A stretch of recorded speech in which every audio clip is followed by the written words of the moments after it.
Welcome to the latest episode of the Construction Insiders podcast, where our host, Jessica Bush, talks with industry experts about new trends, best practices, and how to successfully deliver construction projects in today's market. Whatever your role on a project, we think you'll find these discussions interesting and worth your time. Okay, well, thank you, Jason. This afternoon, we are going to change topics a little bit. And for this episode, we are going to talk about themed entertainment. And we couldn't think of a better person to bring in than our own Asif Parkar. He has been leading up our themed entertainment group for years, well before I got here, so it's all I've known. And he works on the most secretive, the most fascinating projects, I have to say, our company is in charge of and manages. So we rarely get to sit down with him and talk about these projects because he won't tell us a peep about them. But today I convinced him to come in and we are going to talk about the space and his very unique skill set and how that plays into all these projects and getting them completed so that we all can have fun at these theme parks. And, you know, he's done everything, not to brag too much about you, Asif, but everything from the Universal in Beijing, Dubai Parks and Resorts, Disney parks all over, from here in the mainland to where over in Shanghai. I mean, you handle it all over the place. So I'm really happy that you were able to join us and come in today, and hopefully we can get some good information out there. Thanks very much, Jessica. I'm very pleased to be here. Thanks for inviting me.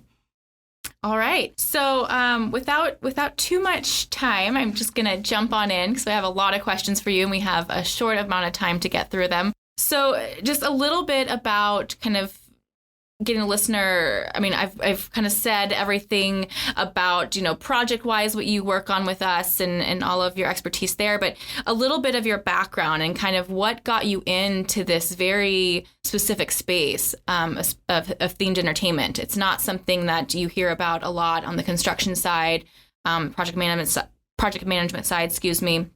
So kind of what was your background and how did you get into this space? Okay, well, I grew up in London, and I'm actually a trained quantity surveyor by background. For those of you that don't know what quantity surveyor is, just think estimator in the US. And I worked for several companies in London before attaining chartership status with the Royal Institution of Chartered Surveyors. I always wondered what it would be like to work on theme parks and attractions. I tended to be more interested in projects that were complex or unique in a certain aspect. And so that kind of led me to theme parks and attractions. And the folks that I spoke to, they repeatedly told me that the overwhelming majority of world-class theme parks were actually in America. So at that point, I set my sights on looking for a company and seeing if one even existed that kind of focused on such a narrow scope of work in the industry. Right. Okay. I was fortunate enough that I came across Cumming, and then even more fortunate, of course, that they made me an offer. So back then, did we, because you might be more of the historian for me with our company, did we have a themed entertainment sector, or was this kind of your baby that you started seeing the need in the industry? We did have a skill set. Our founder, Finlay Cumming, you know, he had worked for Walt Disney Imagineering back in the day. So that's where the roots. So we had history in that, and okay. Exactly. Yeah. Makes sense. Very cool. Okay. Well, and so when you joined and kind of took over this group and really kind of made it into what it is today, such a big kind of part of our business is this themed entertainment sector. What were you working on then? You know, how did those projects, what did those projects look like back then? Was it the Disneys, was the Universals? Is that how we started? Yeah, very much. The first few projects were working for Disney. They might have been a small engagement where either we had some staff that were seconded on site to Disney, or it could have been some milestone estimating, perhaps that was done from the offices. It could have been a variety of things, from a rehab of an existing attraction all the way up to a full attraction in those days. Wow. Okay. And so when we're talking about this unique kind of sector, unique beast that it is, what we talk about the skill set, right? So what are those skills? What are those unique knowledge bits that you need? What do you look for when we're hiring, or what are the Disneys, Universals of the world looking for when they come to us? Sure. Well, the theme park world really can be broken down into three main components, which is called facility, show, and ride. The facility really covers the base building of an attraction, and most estimators can kind of capture that. It's the steel, concrete, MEP systems, and so forth. You don't need to be a specialist to really cover that. So you could be, really well versed in mixed use, things like that, to cover that. Exactly. Aspect. And there are some nuances, whether it's theme plaster or rock work, but that's very easy to coach at that level. So that's the facility components. Most folks can pick that up. If you've been estimating for a period of time, it'll come as second nature. Similarities between other sectors. Okay. For sure. Then we get into what makes these projects what they are, the magic, and that's called show components. Sounds flashy. It absolutely is. So when we talk about show components, we're talking about things like animatronics, LN2 systems. We're talking about audio-visual systems, projection systems. All of these things suddenly open up, and they're a skill set that you don't learn even if you've been estimating or doing project management for 30 years on non-theme park projects. These are very, very unique to this industry. Okay. And then there's a third component, which is the rides. A little bit easier to understand. Of course, it's the coasters, simulators, those types of things. But between show and ride, you've probably got, depending on which classification system you use, could be up to 30 to 40 divisions of work to really master this. Okay, so when we're talking about these projects and bringing the ride to the visitor, there's a lot of steps in between there. Is there some sort of, universal metric for costing, for building these out that is used? I know a couple of podcasts ago, we talked to our in-house MEP expert, and he was really talking about the need for this universal, published metrics so that everyone's speaking the same language. So when it comes to themed entertainment, I know we have like the big giants, we have, the regional zoos, the aquariums, we have things all over the place that maybe don't walk the same walk as Disney or do things a little bit differently. Are there these universal metrics that people are using, or how do people with your specialty talk the same talk? How does that work? It's a great question, Jessica. Typically, if I focus just a little bit on estimating, folks are wired to think in terms of cost per square foot or cost per square meter if you're working internationally. That approach works for, let's say, the base building of an attraction, but it really doesn't work when you get into show and ride. I'll give you one small example. You could have two identical dark rides, and one of them has media that costs $10 million, and another one has media that costs $1 million for a variety of reasons. When you divide that across the cost per square foot, it really skews the numbers, and it's not really a meaningful kind of metric to use. So that's one of the challenges. The other is there's no real standardized chart of accounts in this industry. Okay. So typically is that because everything is so unique, or is the industry just not there yet in this sector? I think part of it, or most of it, is really down to confidentiality. So a lot of these projects, the owners really keep all the project data to themselves. And so we're in a very privileged position. In my vantage point, I get to work with all kinds of owners, all kinds of creative designers working on projects all across the world. So I'm able to benchmark stuff. But of course, I have a constraint that I cannot share any of that kind of information, right. Of course. So you're seeing it from the 3,000 foot level, and you're able to kind of see, oh man, like this, how they're doing it here is great. Ooh, they could lessons learned, but you've signed so many NDAs that there's, Exactly. And I think I've been doing this too long because, and I'm not joking when I say this, I can recognize a creative designer from the color palette on a drawing. Really? Yeah. Really? You know who did it, who came up with it? Who uses a distinctive orange and other colors. Oh, how funny. Well, I guess that's why people bring you on board, right? Because you know down to those details. Very cool. Okay. So, we talked about kind of, the differences of you can't just be a hospitality guy or a mixed use guy, and how detailed and unique this sector is. As we go into, we're entering into 2020 now, can't believe it. How do you see the industry? I mean, as someone that has seen it for so many years through ups, downs, with the current market today, are things booming in themed entertainment? Are they cautious? Like, what is that looking like, to kind of change gears here? Yeah, I started working purely on themed entertainment in 2008. And at that time, we did have a downturn. Of course. I was going to say, deep downturn. Very interesting time to start in themed entertainment. But the funny thing is, in terms of, say, investment and folks designing theme parks, a downturn doesn't necessarily limit a theme park development. The reason for that is a theme park, a full theme park, may take 7 to 10 years to actually go from inception to actually opening. So a downturn sometimes is not a bad thing to happen, because owners can take advantage of a very competitive market. Labor, cheap, yes. Get great pricing, and then by the time that they're finished with the project, we've probably just come out of that recession. So they've made a deal. Exactly. It's all timing. Yeah. Life, right? Life is timing. Okay. And so where are they kind of at in the mix right now? Are things... Yeah, so right now I'd say the market has been buoyant. It's been buoyant for many, many years. We've been fortunate in our own group that we've managed to work on one large project, super project, over the last few years.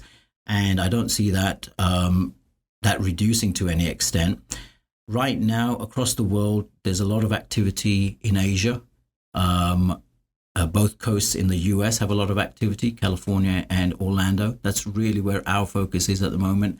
And then beyond that, there's a few interesting things happening in the Middle East. Really? So okay. Some very, very big projects, giga projects they've been termed, and they'll probably push the envelope, push the bar a little bit in terms of what's possible. So that's quite exciting. So in terms of, the most creativity, something that's completely different, where are those projects happening right now?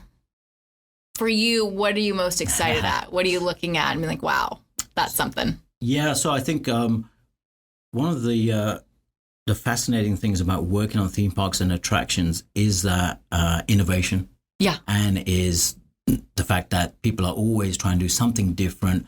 Technology moves as well. So being able to harness something like virtual reality or RFID technology and so forth.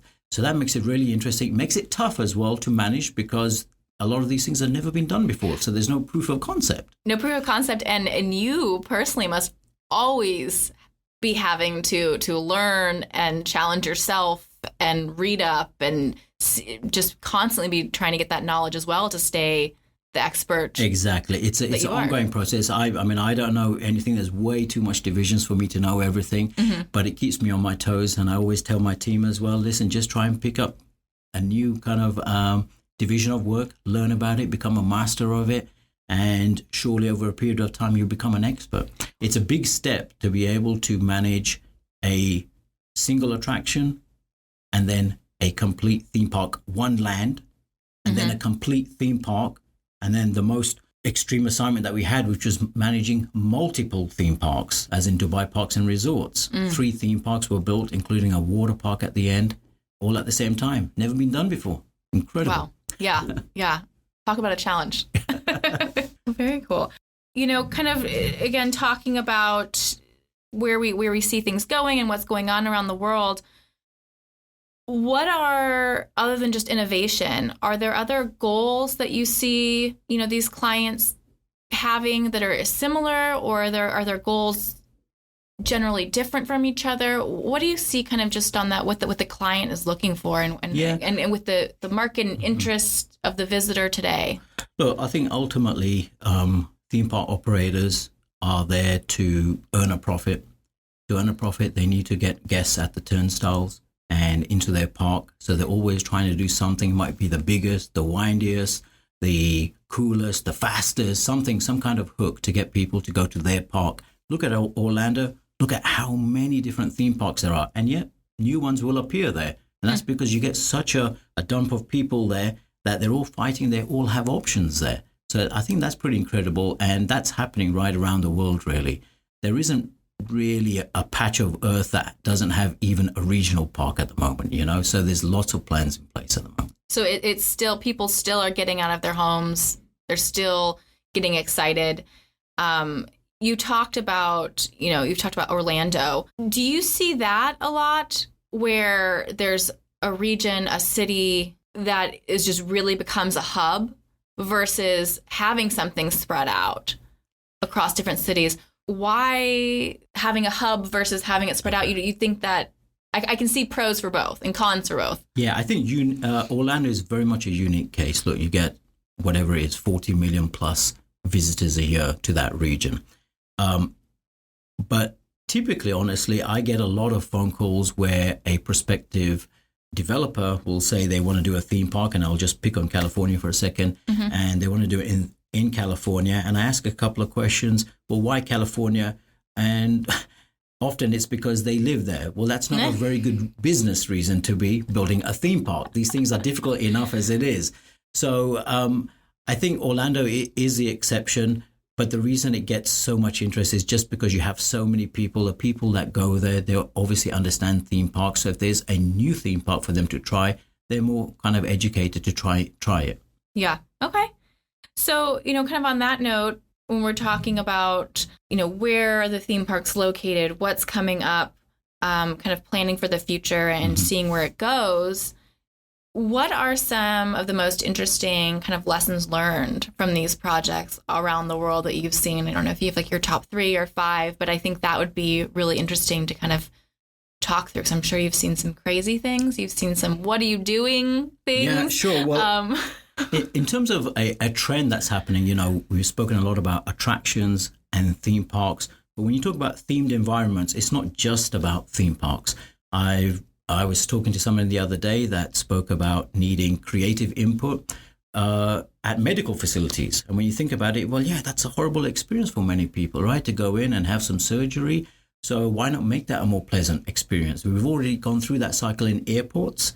They're doing a lot of that in the retail environment. So this whole aspect about improving the customer experience is something that's not necessarily unique to the theme park world. Yeah. So but they're taking aspects of the flash and the visuals and all of that. And now you're saying it's kind of transferring into everything down to healthcare. Yeah, absolutely. It's all about leaving people smiles on their faces after they visit the doctor. Yeah. After they get their flu shot. Yeah, take the teeth surgery out and be happy. The dentist. Well, the dentist could use some of this. So, okay. And so what are some of those? Some of those lessons learned. Let's see. There are many, but there's a few things that come up repeatedly. The first one I would say is, look, by far the easiest way to lose financial control of a project during the early stages is down to pure building program, gross floor area. If you build more, if you increase the size of a building, of course you're going to add cost. And as obvious as that sounds, you'd be surprised how many projects we work on where there isn't enough focus on that during the early stages. So that's one really easy thing to fix, but it happens from project to project. Things will always increase because you get additional input from the stakeholders, operations or safety or just for guest experience. But having a mechanism where adjustments to GFA, gross floor area, is actually managed and approved, I think that's definitely something that could be improved. And so you're quite passionate about that. I've seen too many projects that have stalled because of it. And so it sounds like that in itself is a reason that coming in so early, someone with your skill set that has seen all these projects, is really important to really get a grasp on that from the start. Yeah, absolutely. I would say that we add most value during the earliest stages of design because we've got so much experience that we don't need a fully developed set of design documents in order to have an opinion on scope, schedule, or budget. Because you can see where it's going to go. You've been there a million times. Exactly. I'll give one small example. I worked on a project in Brazil. And on that project, it was a corporate center that had high-tech components. So the owner actually hired a local QS, a quantity surveyor, and we did our own estimate from the US. We don't have an office there, so we used our tried and trusted method of researching the marketplace. What happened on that project was that our numbers were higher than the local quantity surveyors. And initially that caused some concern because they felt we didn't have a grasp on the market. But as the design developed, our numbers stayed the same. but the local quantity surveyor's number actually kept creeping up. Kept So increasing. the reason that happened was that we were able to identify things and allow for plenty of things that hadn't yet made it to the drawings. And the local quantity surveyor did pick them up, but only when they started appearing on the drawings. And that's something, it's so interesting. We see that across sectors, right? Well, you don't know our region or you don't know this. And it's like, well, we can do all that research. We got that. That's fine. Yeah. But we've seen 500 of these projects where your local team, this is their first or second one they've seen. And we know what comes next. We have our forecasting team also just looking at the market side of things. Like, what's the cost going to change? Is there going to be a fluctuation? Is there going to be a correction? Yeah. So it's even those little outside things that we have our eyes on. Exactly. So it's interesting when things like that happen. You don't want to go to bat with the local team, but That's it's like, right. hey, we just have a little bit more experience in this, so we've seen this before. It even comes across in the questions. If you let's take the example of an attraction. If you don't have enough experience on an attraction, you won't even know to ask, well, how many minutes of media does this have? Do we have show action equipment? Is there show control? You won't even know to ask those questions. Right. And so what's another good one that you've seen that you're constantly like, ooh, got to avoid that or. I'll pick on one that happens at the end. Most clients ask for closeout reports. Okay. And, there's a perception that you do that at the end of a project, right? You got everything's done. You put a nice, neat bow on it. And It's in its name, a closeout report. Yeah. My opinion is don't leave it till the end. Really? Do it as you go along. Capture the data, whatever you need. Capture it as you go along. It'll be more meaningful because if you capture it as you're going along, people will check it. And that's when sanity checks will be done. And then at the end, you know what? If you need to tweak something or go back and get a final, that's relatively easy to do. But this concept of doing it right at the end, it doesn't work. People are focused on their next job, and then it just becomes a check the box exercise. Yep. So that's definitely something that I would recommend. Just do it as you go along. And it seems like it would just there'd be more detail. There would be it's not being rushed at the end. There's just a lot of benefits to and like you said, just having those checks and balances along the way. Yeah, and people are vested in giving you the right information at that point, because if you check it along the way, the project's live, so you actually get the real data there. Huh, interesting. Okay. So not to take too much of your time, but since you are the theme entertainment guy, what is your favorite ride? What do you enjoy most personally about the industry, and why are you still doing it? Well, let's see. When it comes to favorite rides, top place has been knocked off by various rides that have come up in recent years. It used to be Indiana Jones for me. Okay. Until I did Forbidden Journey. Okay. And then I went to Orlando and did Flight of Passage. And that's just number one for me at the moment. Really? I don't want to give too much away. I think guests just have to. For all the junkies out there that are on you their, just got to go way and this holiday visit season. it. And in terms of what I like most, I tell you, when I visit a theme park, to this day, the thing I like most is going with somebody that has not been to a particular park or attraction, always. Really? I just love seeing the reactions. And whether it's soaring at Disney, whether it's going to Knott's Berry Farm, or one of my favorites is the reveal moment in Diagon Alley in Orlando. Again, I won't say any more about that. Don't you ruin guys it. will need to research it. Very cool. Okay. Well, is there anything else that you wanted to talk about or bring up that, maybe people out there in the industry, whether they're an owner or, a team that's been assigned to one of these new rides, what kind of be your... I think what I'd say is, look, to be able to provide project management or estimating for these types of projects, it's not necessarily a career path that a lot of people even know exists. Mm-hmm. So if you have an industry interest and you want to explore something in this industry, there are some great organizations out there, the TEA, IAPA, Blue Loop. And then if you're not put off by learning, being a sponge, absorbing as much as you can, you're not fazed by working on projects that don't have nice, neat, square lines, then maybe the theme park world might be something for you. It's high intensity, high octane, but I tell you, at the end of it, there's a lot of satisfaction with being able to do something like this, because not many can. Well, awesome. Well, thank you for sitting down with us and hopefully this was informative and entertaining for other people that have an interest in this sector as well. Yeah, thank you so much, Jessica. All right, we'll talk soon. Thanks, Asif. All right.